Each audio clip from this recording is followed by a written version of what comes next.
নমস্কাৰ ডিজিটেল আসামলৈ আপোনালোক সকলোকে স্বাগতম জনাইছো আজিৰ উইকলি কাৰেণ্ট এফেয়াৰ্ছৰ ভিডিঅ'টিত আমি আলোচনা কৰিম 24 মাৰ্চৰ পৰা 30 মাৰ্চলৈকে মোষ্ট ইম্পৰ্টেন্ট যিখিনি কুৱেশ্যন সেইখিনি আমি আজিৰ এই ভিডিঅ'টিৰ জৰিয়তে আলোচনা কৰিম গতিকে যদি আপোনালোকে এতিয়াও আগৰ ভিডিঅ'সমূহ চোৱা নাই প্লেলিষ্টৰ পৰা আপোনালোকে আগৰ সকলোবোৰ ভিডিঅ' চাব পাৰিব তো এইখিনিতে আপোনাক জনাব বিচাৰিছো যদি আপোনালোকে মান্থলি কাৰেণ্ট এফেয়াৰ্ছৰ ই-বুক পাৰচেজ কৰিব বিচাৰে লিংক ডেসক্ৰিপচন বক্সত দিয়া আছে তাৰ পৰা আপোনালোকে প্ৰতি মাহৰ কাৰেণ্ট এফেয়াৰ্ছৰ ই-বুক তাত লাভ কৰিব এই কোৰ্সটোৰ ভিতৰত এই কোৰ্সটোত আপোনালোকে কি পাব এই কোৰ্সটোত আপোনালোকে 2023 বৰ্ষৰ জানুৱাৰীৰ পৰা ডিসেম্বৰলৈকে সকলোখিনি কাৰেণ্ট এফেয়াৰ্ছৰ লগতে 2024 বৰ্ষৰ আপোনালোকে পাব গতিকে আপোনালোকে যেটো ডেট বা যেটো তাৰিখত আপোনালোকে পাৰচেজ কৰে সেই পাৰচেজ কৰা তাৰিখটোৰ পৰা এবছৰলৈকে আপোনালোকে কাৰেণ্ট এফেয়াৰ্ছখিনি আপডেট তাত পাই থাকিব প্ৰতি মাহে তো যদি আপোনালোকে ইন্টাৰেষ্টেড হয় লিংক ডেসক্ৰিপচন বক্সত দিয়া আছে তাৰ পৰা আপোনালোকে পাৰচেজ কৰিব পাৰিব নাইবা আপোনালোকে ডিজিটেল আসাম মোবাইল এপৰ পৰা পাৰচেজ কৰিব পাৰিব আৰু কাৰেণ্ট এফেয়াৰ্ছৰ আপডেট বিলাক আপোনালোকে ডিজিটেল আসাম মোবাইল এপটোতে আপোনালোকে লাভ কৰিব তাত প্ৰতি মাহে আপডেট হৈ থাকিব পিডিএফ বিলাক আৰু আপোনালোকে ডাউনলোড কৰি ল'ব পাৰিব তো ঠিক আছে এতিয়া আৰম্ভ কৰিছো আজিৰ ভিডিঅ'টি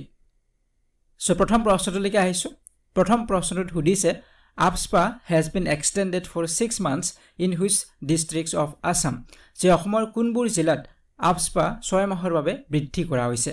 তো ইয়াতে AFSPA বা এখন এক্টৰ কথা ইয়াতে কৈছে যিখন এক্টক আমি armed forces special powers act বুলি জানো আৰু সমুখে ইয়াক AFSPA বুলি কোৱা হয় 1958 তো ইয়াতে সুধিছে এই AFSPA বা এই এক্টখন আৰু 6 মাহলৈকে এক্সটেন্ড কৰা হৈছে বৃদ্ধি কৰা হৈছে অসমৰ কোনবোৰ জিলাত এয়া বৃদ্ধি কৰা হৈছে এক্সটেন্ড কৰা হৈছে তো এই বিষয়ে আমি আলোচনা কৰিম AFSPAৰ বিষয়ে আমি আলোচনা কৰিম কিন্তু ইয়াৰ উত্তৰটো আমি আগতে জানি লৈছো ইয়াৰ উত্তৰটো হ'ব অপচন নম্বৰ সি তিনিচুকীয়া ডিব্ৰুগড় চৰাইদেউ আৰু শিৱসাগৰ গতিকে এই চাৰিখন জিলাত আৰু 6 মাহলৈকে এক্সটেন্ড কৰা হৈছে AFSPA যিখন এক্ট সেইখন বলবৎ হৈ থাকিব আৰু 6 মাহলৈকে ইয়াত বৃদ্ধি কৰা হৈছে এক্সটেন্ড কৰা হৈছে গতিকে কিমান মাহৰ বাবে বৃদ্ধি কৰা হৈছে হেতু এটা প্ৰশ্ন সুধিব পাৰে বা AFSPAৰ ফুল ফৰ্ম কি এটো সুধিব পাৰে তো এই বিষয়ে আমি অলপ আলোচনা কৰিম নেক্সট স্লাইডলৈকে আমি আহিছো তো ইয়াত আমি আলোচনা কৰিম যে অসম গভৰ্ণমেণ্টে ইস্যু কৰিছে এখন নোটিফিকেশন ৰিসেন্টলি ইস্যু কৰিলে যে যিবিলাক এৰিয়া আমি ডিস্টাৰ্ব এৰিয়া বুলি কোৱা হৈছে এই ডিস্টাৰ্ব এৰিয়া বিলাকত অসমৰ AFSPA এক্সটেন্ড কৰা হ'ব আৰু সেই জিলা কেইখন হৈছে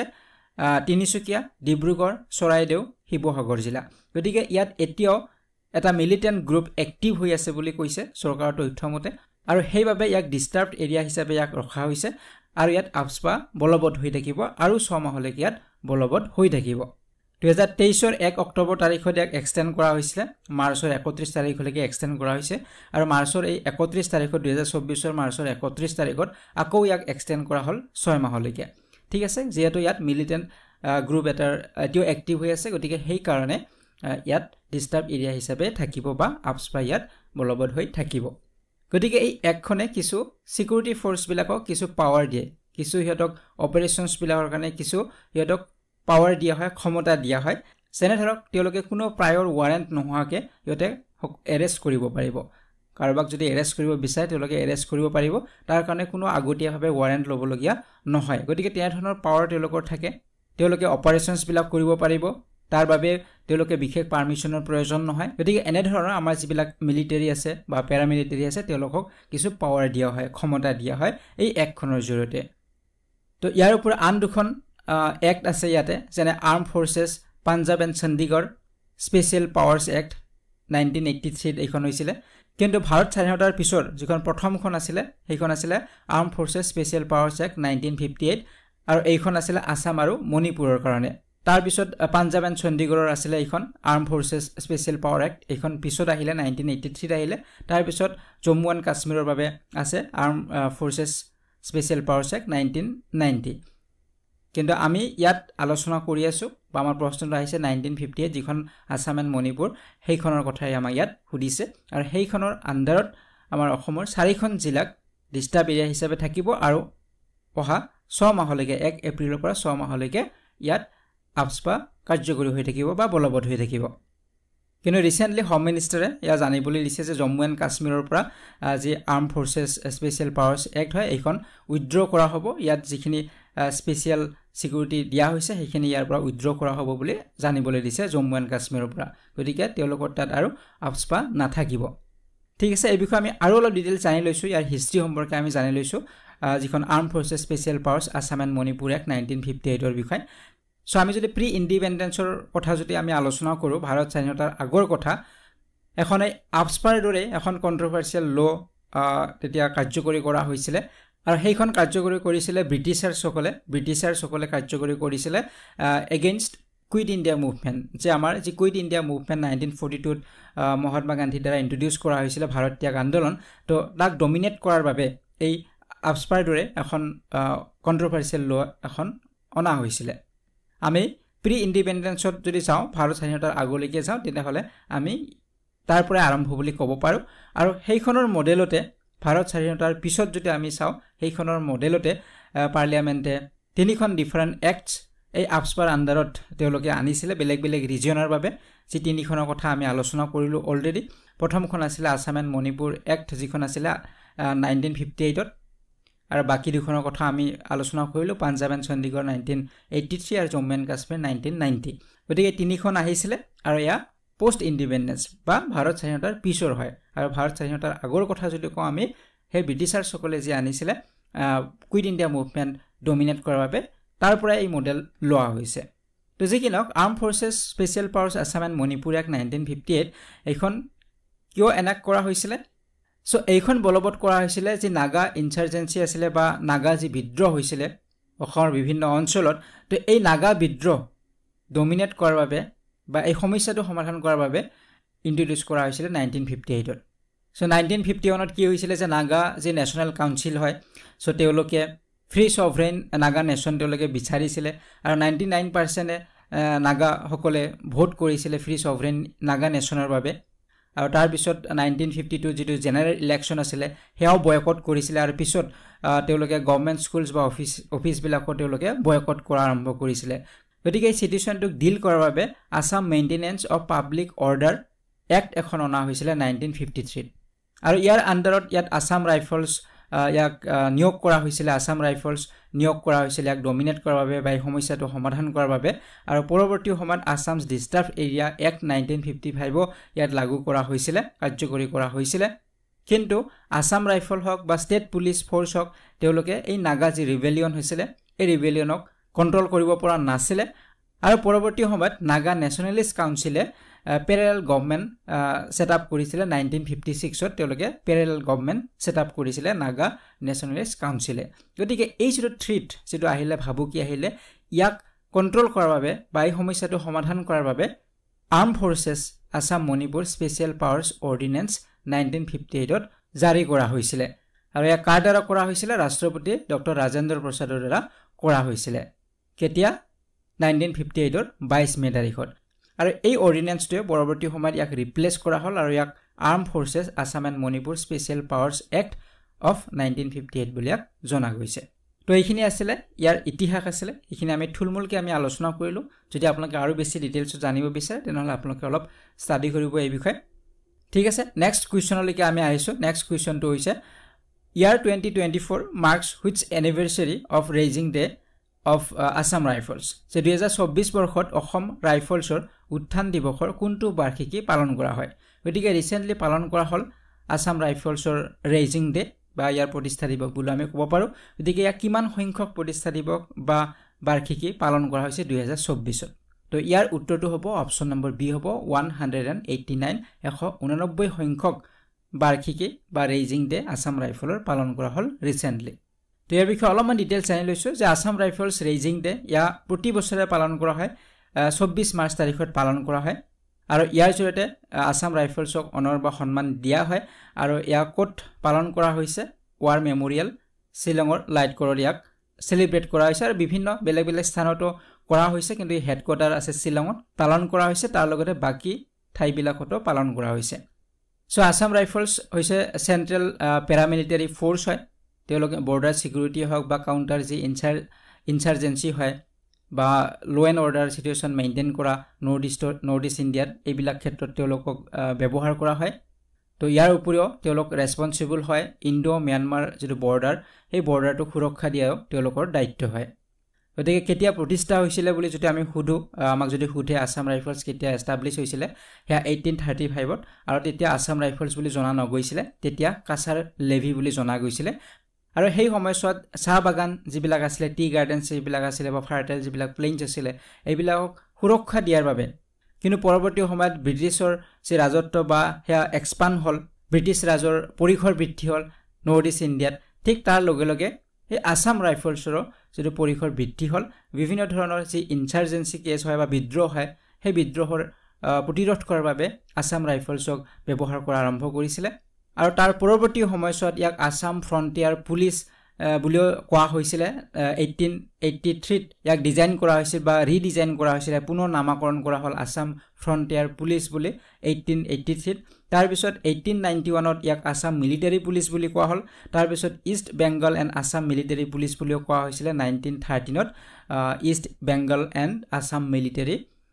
পুলিচ বুলিও কোৱা হৈছিলে 1913ত আৰু ফাইনেলি বৰ্তমান আমি যেটো নাম আমি জানো আছাম ৰাইফলছ সো এইটো 1917ত দিয়া হৈছিলে প্ৰেজেন্ট যেটো নেম বা বৰ্তমান আমি যি জানো আছাম ৰাইফলছ বুলি ইয়া 1917ত দিয়া হৈছিলে তো এইটো আপোনালোকে মনত ৰাখিব এইবিলাকৰ ওপৰত প্ৰশ্ন সুধিব পাৰে আৰু প্ৰথম যেতিয়া এষ্টাবলিছ হৈছিলে 1935ত ইয়াক কাছাৰ লেভি বুলি জনা গৈছিলে তো হেতুও প্ৰশ্ন কেতিয়াবা সুধে আৰু এই আছাম ৰাইফলছ নামটো কেতিয়া পাইছে তে হেতুও সুধিব পাৰে তো হেতু হৈছে 1917ত পাইছিলে ঠিক আছে তেতিয়া আছো নেক্সট কুৱেশ্যন নম্বৰ 3 লৈকে ইয়াতে সুধিছে who won 2 gold medals in the Indian masters national badminton championship 2023 যে ভাৰতীয় মাষ্টাৰ্ছ ৰাষ্ট্ৰীয় বেডমিণ্টন চেম্পিয়নশ্বিপ 2024ত কোনে দুটা স্বৰ্ণ পদক লাভ কৰিছে গতিকে ভাৰতীয় মাষ্টাৰ্ছ ৰাষ্ট্ৰীয় বেডমিণ্টন চেম্পিয়নশ্বিপ অনুষ্ঠিত হৈ গ'ল 2024ত ইয়াত দুটা স্বৰ্ণ পদক লাভ কৰিছে কোনে লাভ কৰিছে হেতু হ'ল প্ৰশ্ন আৰু ইয়াৰ উত্তৰটো হ'ব অপচন নম্বৰ বি নাহিদ দিবেশাই লাভ কৰিছে দুটা স্বৰ্ণ পদক বা গোল্ড মেডেলছ তো এই বিষয়ে আমি অলপ আলোচনা কৰিম আপোনালোকে ছবিত দেখিছে ইয়া হৈছে নাহিদ দিবেশা আৰু তেখেত হৈছে মহাৰাষ্ট্ৰৰ হয় দুটা গোল্ড মেডেল তেওঁ লাভ কৰিছে national masters national badminton championship যি অনুষ্ঠিত হৈছিলে 2024 বৰ্ষৰ 23 মাৰ্চ তাৰিখত পঞ্চকুলাত অনুষ্ঠিত হৈছিলে ঠিক আছে সো আপোনালোকে যিকোনো খেলুৱৈ যিসকলে সাধাৰণতে গোল্ড মেডেল লাভ কৰে বা ব্ৰঞ্জ বা সিলভাৰ মেডেল লাভ কৰে তো তেওঁলোক কোন ঠাইৰ হয় কোনখন ৰাজ্যৰ পৰা বিলং কৰে হেতু আমি জানিব লাগে কাৰণ তাৰ ওপৰতো প্ৰশ্ন এক্সামত সোধা দেখা যায় গতিকে নাহিদ দিবেশা কোন ৰাজ্যৰ পৰা তেওঁ বিলং কৰে তেওঁ হৈছে মহাৰাষ্ট্ৰৰ হয় তো এইটো আপোনালোকে মনত ৰাখিব তেতিয়া আছো নেক্সট কুৱেশ্যন নম্বৰ 4 লৈকে ইয়াতে সুধিছে which team on the title of boxing sub junior national championship যে কোনটো দলে বক্সিং সাব জুনিয়ৰ নেশ্যনেল চেম্পিয়নশ্বিপৰ খিতাপ দখল কৰিছে গতিকে ৰিসেন্টলি অনুষ্ঠিত হৈ গৈছে boxing sub junior national championship কোনটো দলে উত্তৰ প্ৰদেশ পাঞ্জাব হাৰিয়ানা আৰু কেৰালা তো ইয়াৰ উত্তৰটো হ'ব অপচন নম্বৰ সি হ'ব হাৰিয়ানা গতিকে হাৰিয়ানাই এই চেম্পিয়নশ্বিপৰ যে খিতাপ বা টাইটেল হে লাভ কৰিছে আৰু তেওঁলোক মেডেল টেলিত শীৰ্ষস্থান দখল কৰিবলৈ সক্ষম হৈছে এই বিষয়ে অলপমান ডিটেইলছ আমি আলোচনা কৰিম গতিকে হাৰিয়ানাই যেটো টিম টাইটেলছ হয় তেওঁলোকে খিতাপ লাভ কৰিছে আৰু টোটেল তেওঁলোকে 19 মেডেলছ লাভ কৰিছে আৰু ইয়াত ইম্পৰ্টেন্ট কথাটো হৈছে দুটা কেটেগৰী বয়জ এণ্ড গাৰ্লছ দুটা কেটেগৰীতে শীৰ্ষ স্থানত তেওঁলোক অৱনীত হৈছে হাৰিয়ানা বা তেওঁলোকে মেডেল টেলিত শীৰ্ষস্থান দখল কৰিছে সকলোতকৈ বেছি তেওঁলোকে মেডেল লাভ কৰিছে এতিয়া বয়জ কেটেগৰীটো তেওঁলোকে পাইছে গাৰ্লছ কেটেগৰীটো পাইছে আৰু সৰ্বমুঠ তেওঁলোকৰ মেডেল হৈছে বয়জ আৰু গাৰ্লছ কেটেগৰীত মিলাই 19 মেডেলছ তেওঁলোকে লাভ কৰিছে বক্সিং সাব জুনিয়ৰ নেশ্যনেল চেম্পিয়নশ্বিপত এতিয়া এই টুৰ্নামেণ্টত টোটেল কিমান পাৰ্টিসিপেন্ট আছিলে কিমান বক্সাৰ্ছ তাত অংশগ্ৰহণ কৰিছিলে হেয়া হৈছে 112 বক্সাৰ্ছ তাত অংশগ্ৰহণ কৰিছিলে তাৰে ভিতৰত আছিলে 337 বয়জ আছিলে এণ্ড 275 আছিলে গাৰ্লছ আছিলে গতিকে টোটেল হৈছে 612 বক্সাৰ্ছ ইয়াত পাৰ্টিসিপেট কৰিছিলে অংশগ্ৰহণ কৰিছিলে আমি যদি মেডেল টেলি চাওঁ প্ৰথম আমি চাইছো বয়জ মেডেল টেলি গতিকে বয়জ মেডেল টেলিত শীৰ্ষস্থানত আছে হাৰিয়ানা 6টা গোল্ড পাইছে 2টা সিলভাৰ 1টা ব্ৰঞ্জ টোটেল পাইছে 9টা পাইছে বয়জ কেটেগৰীত দ্বিতীয় স্থানত আছে উত্তৰাখণ্ড আছে তেওঁলোকৰ সৰ্বমুঠ হৈছে 6টা 3টা গোল্ড 3টা সিলভাৰ গতিকে টোটেল হৈছে 6টা আৰু 3 নম্বৰ আছে উত্তৰ প্ৰদেশ 1টা গোল্ড 3টা সিলভাৰ 1টা ব্ৰঞ্জ হয় টোটেল 5টা এতিয়া গাৰ্লছ কেটেগৰীত যদি আমি চাওঁ তাত আমাৰ শীৰ্ষস্থানত আছে হাৰিয়ানা 7টা গোল্ড পাইছে 1টা সিলভাৰ 2টা ব্ৰঞ্জ টোটেল 10টা গতিকে 10 আৰু 9 টোটেল আছে টোটেল হৈছে 19টা মেডেল তেওঁলোকে লাভ কৰিছিলে হাৰিয়ানাই দ্বিতীয় স্থানত আছে গাৰ্লছ কেটেগৰীত দিল্লী 1টা গোল্ড 3টা সিলভাৰ 4টা ব্ৰঞ্জ টোটেল 8টা মহাৰাষ্ট্ৰ আছে 3 নম্বৰত 1টা গোল্ড 3টা সিলভাৰ আৰু 2টা ব্ৰঞ্জ টোটেল হৈছে 6টা গতিকে এইখিনি আপোনালোকে মনত ৰাখিব গোটেইখিনি মনত নাৰাখিলেও টোটেল কিমানটা মেডেল লাভ কৰিলে 19 মেডেল লাভ কৰিলে গতিকে বয়জ কেটেগৰী আৰু গাৰ্লছ কেটেগৰী দুটাতে শীৰ্ষস্থানত কোন আছে বা এই টাইটেল কোনে লাভ কৰিছে হাৰিয়ানাই লাভ কৰিছে তো এইখিনি আপোনালোকে মনত ৰাখিব নেক্সট কুৱেশ্যনলৈকে আহিছোঁ কুৱেশ্যন নম্বৰ 5 লৈকে তো ইয়াতে সুধিছে which app has been launched to make the election process easier for the disabled যে বিশেষভাৱে সক্ষম লোকসকলৰ বাবে নিৰ্বাচনী প্ৰক্ৰিয়া সহজ কৰি তুলিবলৈ কোনটো এপ মুকলি কৰা হৈছে তো বিশেষভাৱে যি সক্ষম লোক এই বিষয়ে আমি আগৰ ভিডিঅ'টো আমি আলোচনা কৰিছিলোঁ যে শীতল দেৱীক নেশ্যনেল আইকন হিচাপে তেখেতক দিয়া হৈছে ফৰ ডিজেবল্ড বিশেষভাৱে সক্ষমসকলৰ বাবে নেশ্যনেল আইকন হিচাপে তেওঁক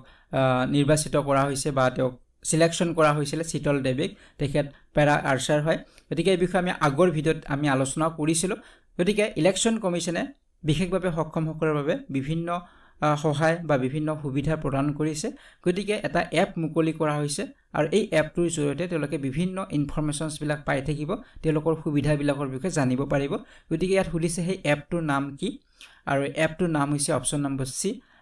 সক্ষম বা আমি অসমীয়াত একজৰি অনুবাদ কৰোঁ সক্ষম হ'ব গতিকে সক্ষম যেটো এপ এটো মুকলি কৰা হৈছে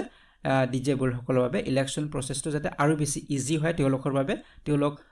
ভোটদান কৰাৰ ক্ষেত্ৰত যাতে কোনো ধৰণৰ অসুবিধা নহয় তেওঁলোক আগতীয়াকৈ যাতে সকলোবিলাক জানিব পাৰে তাত কি হ'ব কেনেদৰে হ'ব তেওঁলোকৰ বাবে কি কি সুবিধা থাকিব এইখিনি জানিব পাৰিব গতিকে অলপমান ডিটেইলছ আলোচনা কৰিছোঁ গতিকে অকল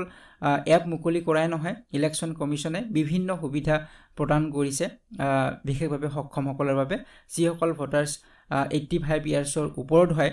তেওঁলোক ডিজেবল নহব পাৰে কিন্তু 85 ইয়াৰ্ছতকৈ তেওঁলোক বেছি বয়স হৈছে গতিকে তেওঁলোকে ঘৰৰ পৰাই ভোট দিব পাৰিব তাৰ ব্যৱস্থা কৰি দিয়া হ'ব বা যিসকল 40% ডিজেবল হয় তেওঁলোকক ঘৰৰ পৰাই ভোটদান কৰিব পাৰিব গতিকে তেনে ধৰণৰ সুবিধাও থাকিব ইয়াৰ উপৰিও ডিজেবল সকলৰ বাবে বিশেষভাৱে সক্ষমসকলৰ বাবে ভলুন্টিয়াৰ্ছৰ ব্যৱস্থা থাকিব পোলিং ষ্টেচনছ বিলাকত ভলুন্টিয়াৰ্ছ থাকিব হুইল চেয়াৰৰ থাকিব এনে ধৰণৰ বিভিন্ন সুবিধা তাত থাকিব সাধাৰণতে থাকি আগে পিছও থাকে তো ইয়াত এইবাৰ বেছি গুৰুত্ব দিয়া হৈছে যিবিলাক ভোটিং চেণ্টাৰ থাকিব তাত যাতে সকলোবিলাক সুবিধা থাকে ৰেম্প থাকে হুইল চেয়াৰ বিলাক যোৱাৰ বাবে অহাৰ বাবে কোনো অসুবিধা নহয় তো বিভিন্ন তাত সুবিধা প্ৰদান কৰা হ'ব তো ইয়াৰ ওপৰত ট্ৰান্সপোৰ্ট ফেচিলিটিও থাকিব যিসকল পিডব্লিউডি যিবিলাক ভোটাৰ্ছ হয় তেওঁলোকৰ বাবে যাতে তেওঁলোক পোলিং ষ্টেচনলৈকে অহা যোৱাত কোনো অসুবিধা নহয় তাৰ বাবে এৰেঞ্জ কৰা হ'ব ট্ৰান্সপোৰ্ট ফেচিলিটিও এৰেঞ্জ কৰা হ'ব তো ইয়াৰ ওপৰত এই সক্ষম যেটো এপ এইটো মুকলি কৰা হৈছে ইয়াৰ জৰিয়তে তেওঁলোকে কি কি সুবিধা পাব পোলিং ষ্টেচনত সেই সুবিধাবিলাকৰ বিষয়ে ইনফৰমেশন পাব এই সক্ষম এপত আৰু পোলিং ষ্টেচনটো কিমান দূৰত হয় কি হয় এই গোটেই ইনফৰমেশনছ বিলাক পাব তেওঁলোকে তাত কি কি ফেচিলিটি বা কি কি তাত এসিস্টেন্স পাব হুইল চেয়াৰ পাবনে নাপায় বা আন কি কি এসিস্টেন্স তাত থাকিব সকলোবিলাকৰ ইনফৰমেশন তেওঁলোকে পাই থাকিব ঠিক আছে তো এতিয়া আইছো নেক্সট কুৱেশ্যন নম্বৰ 6 লৈকে ইয়াতে সুধিছে who has recently been appointed the head of the national investigation agency সে হেউদিয়াকৈ ৰাষ্ট্ৰীয় তদন্ত সংস্থাৰ মুৰব্বী হিচাপে কাক নিযুক্তি দিয়া হৈছে যে ৰিসেন্টলি নেশ্যনেল ইনভেষ্টিগেশ্যন এজেন্সি বা এনআইএ হেড এপইন্ট কৰা হৈছে বা ইয়াৰ মুৰব্বী এপইন্ট কৰা হৈছে নিয়োগ কৰা হৈছে নিযুক্তি দিয়া হৈছে গতিকে কোন হয় তো ইয়াৰ উত্তৰটো হ'ব অপচন নম্বৰ বি হ'ব সদানন্দ বসন্ত দাতে গতিকে সদানন্দ বসন্ত দাতে হৈছে নতুন মুৰব্বী এনআইএৰ তো ইয়াৰ ছবিত আপোনালোকে দেখিছে এয়া হৈছে সদানন্দ বসন্ত সো ইয়াৰ পূৰ্বে তেখেত আছিলে চিফ হিচাপে আছিলে মহাৰাষ্ট্ৰ এন্টি টেৰৰিজম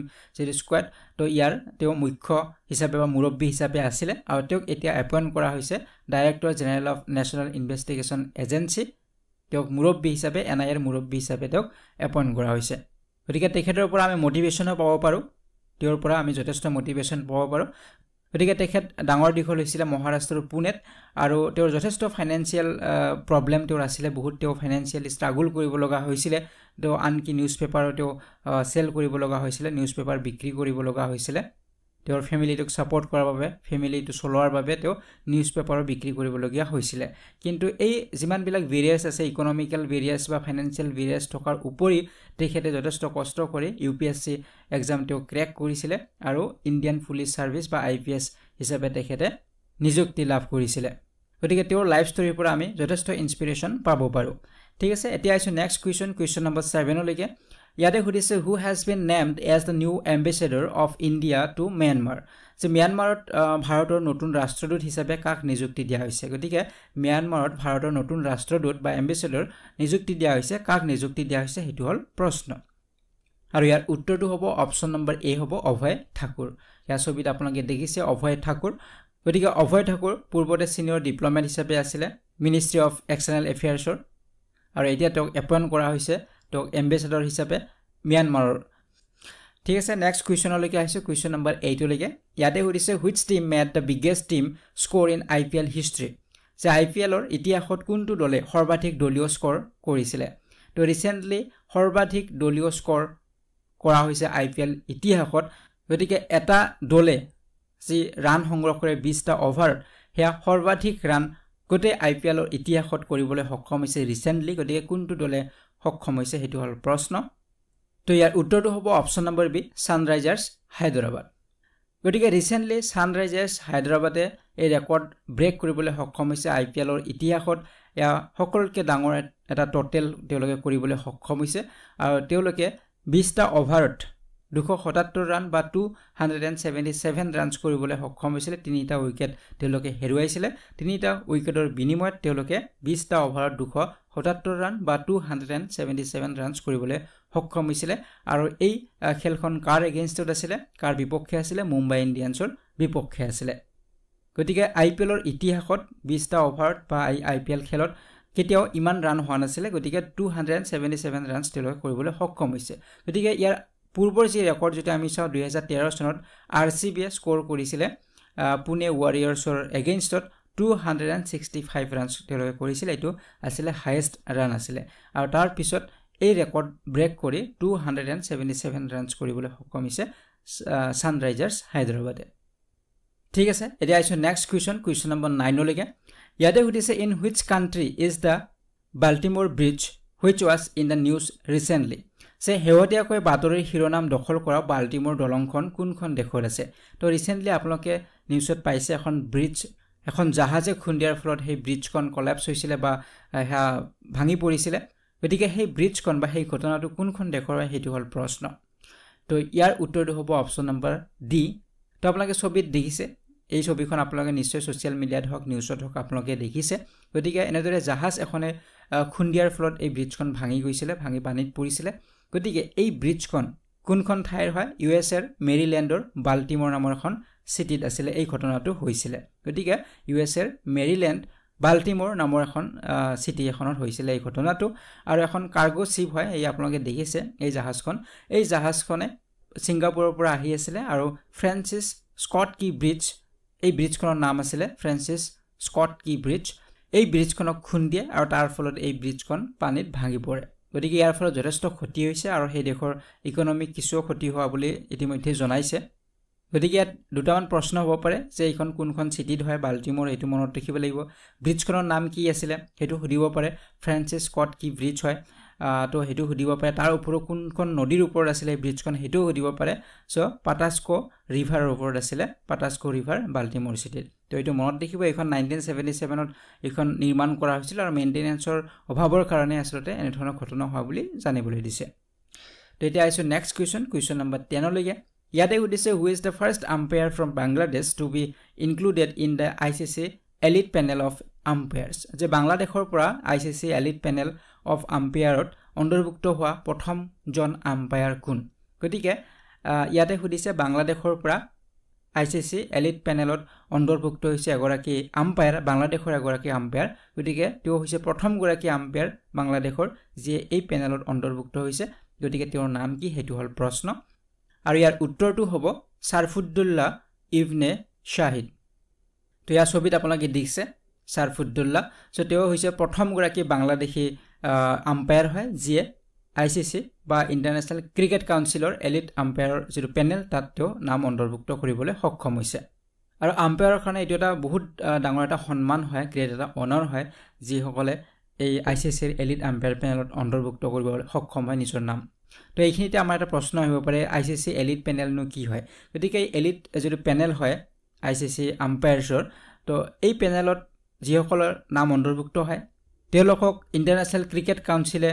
এপইণ্ট কৰে এই পেনেলত তেওঁলোকৰ নাম অন্তৰ্ভুক্ত কৰে আৰু তেওঁলোকে বিভিন্ন যে ইন্টাৰনেশ্যনেল যিবিলাক খেল হয় টেষ্ট মেচ হ'ব পাৰে ওৱান ডে ইন্টাৰনেশ্যনেল হ'ব পাৰে এইবিলাকত তেওঁলোকে আম্পায়াৰিং কৰিব পাৰে গতিকে এটো এটা এলিজিবিলিটি বুলি আমি ক'ব পাৰো গতিকে তেওঁলোক এলিজিবল হয় ইণ্টাৰনেশ্যনেল এই খেলসমূহত আম্পায়াৰিং কৰাৰ বাবে ঠিক আছে এতিয়া আছো নেক্সট কুৱেশ্যন নম্বৰ 11 লৈকে ইয়াতে সুধিছে where did the Guinness World Record in Kabaddi with the participation of 128 players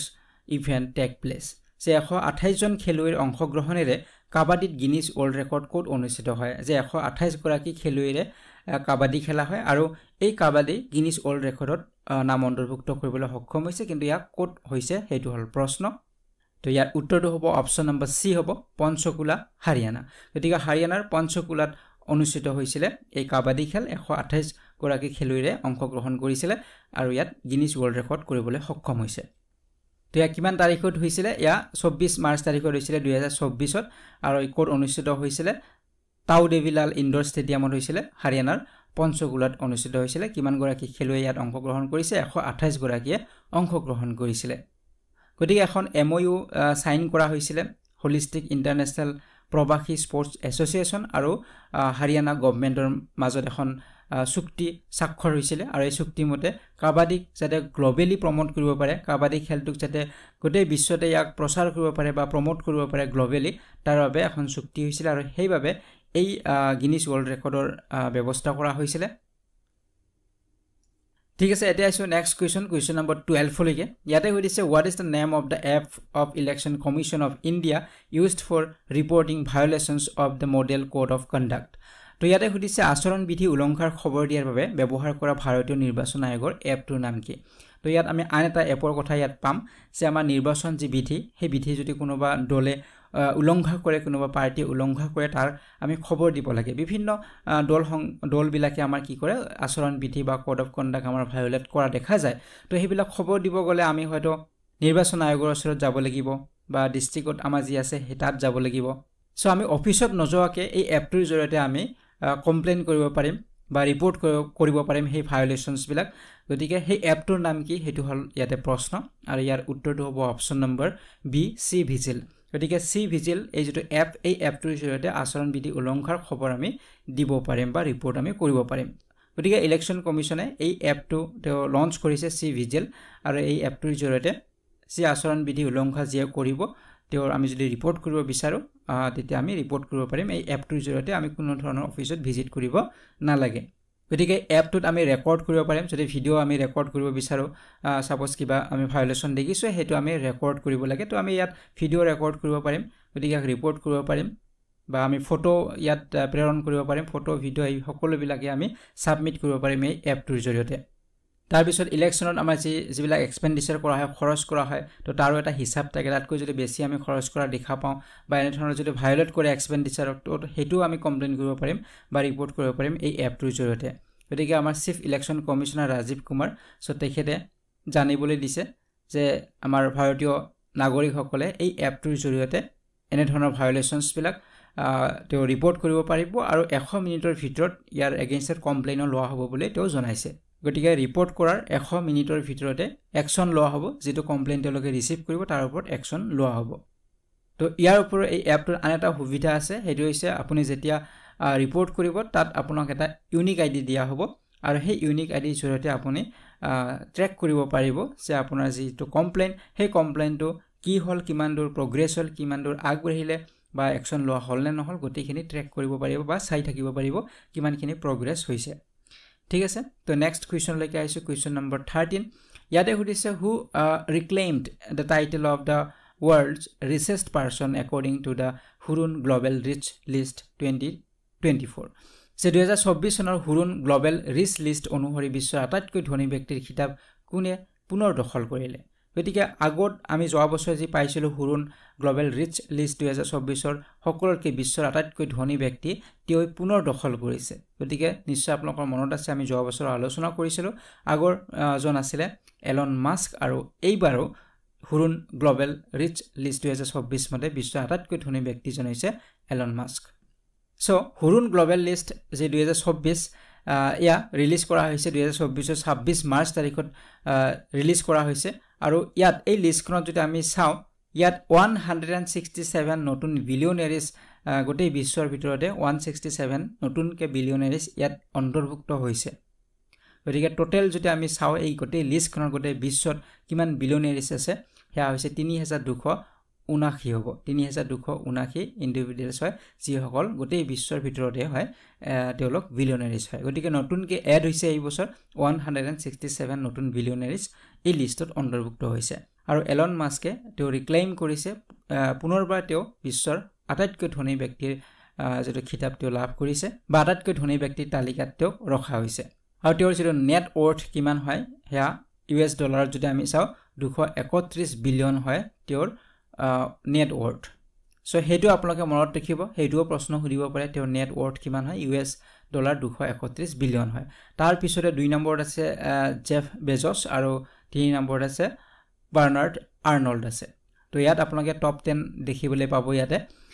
top 10 যদি আমি চাও নাম হিচাপত এলন মাস্ক আছে তো 231 ইউএছ ডলাৰ বিলিয়ন হয় তেওঁৰ সম্পত্তি দ্বিতীয়তে আছে জেফ বেজছ 185 তাৰ পিছত আছে বাৰ্নাৰ্ড আৰ্নল্ড 175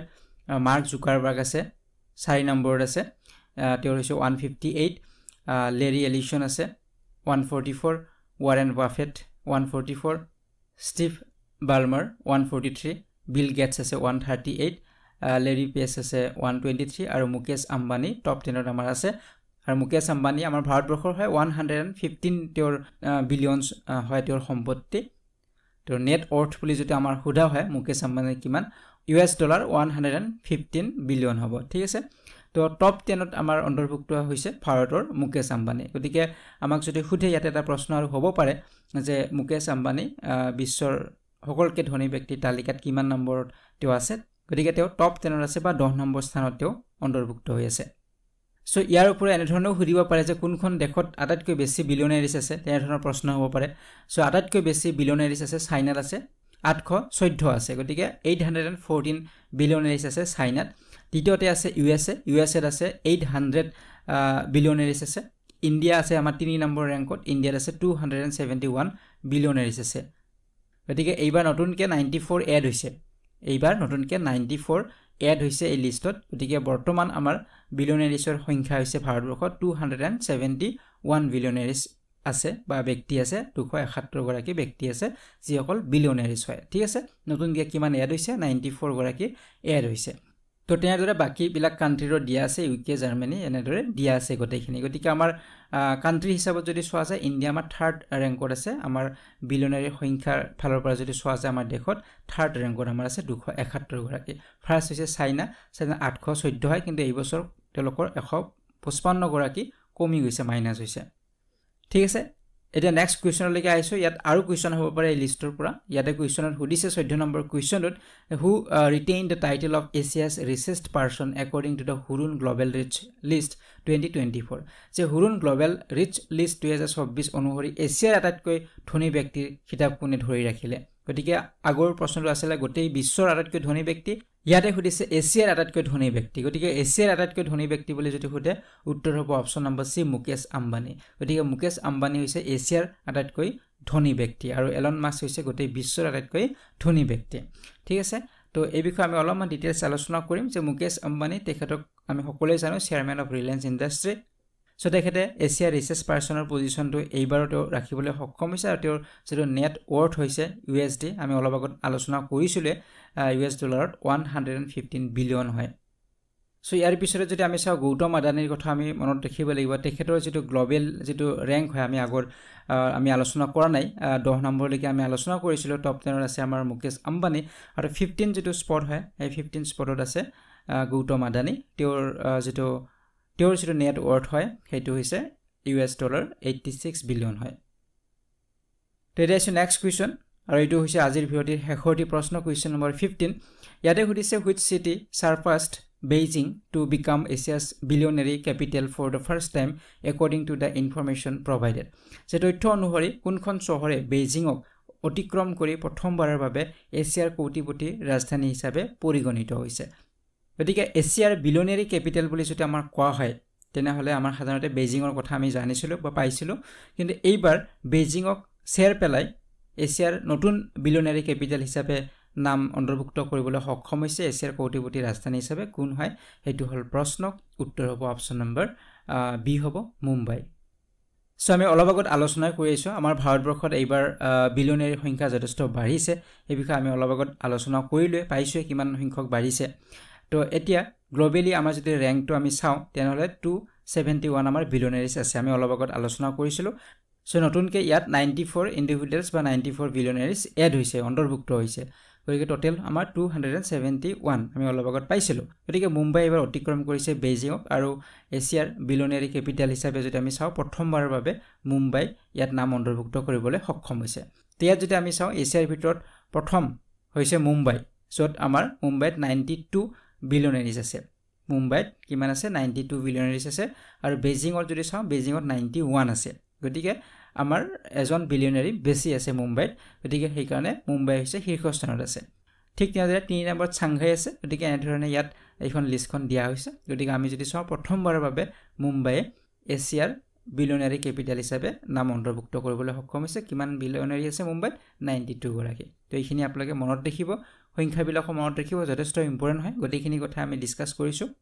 ভাৰতবৰ্ষত কিমান গৰাকী বিলিয়নাৰীজ আছে মুম্বাইত কিমান গৰাকী আছে ভাৰতবৰ্ষৰ স্থান কিমান মুম্বাইৰ স্থান কিমান তো এইবিলাক আমি পইণ্টছ বিলাক জানিব লাগিব যিকোনো কোৱেশ্চন ইয়াৰ পৰা সুধিব পাৰে ঠিক আছে তো গোটেইখিনি ইম্পৰ্টেন্ট পইণ্টছ আপোনালোকে ভালদৰে মনত ৰাখিব বা আপোনালোকে নোট ডাউন কৰি ল'ব তো আজিৰ এই ভিডিঅ'টি ইমানেই আছিল পৰৱৰ্তী ভিডিঅ'ত আপোনালোক পুনৰবাৰ লগ পোৱাৰ আশাৰে আজিলৈ বিদায় লৈছো ধন্যবাদ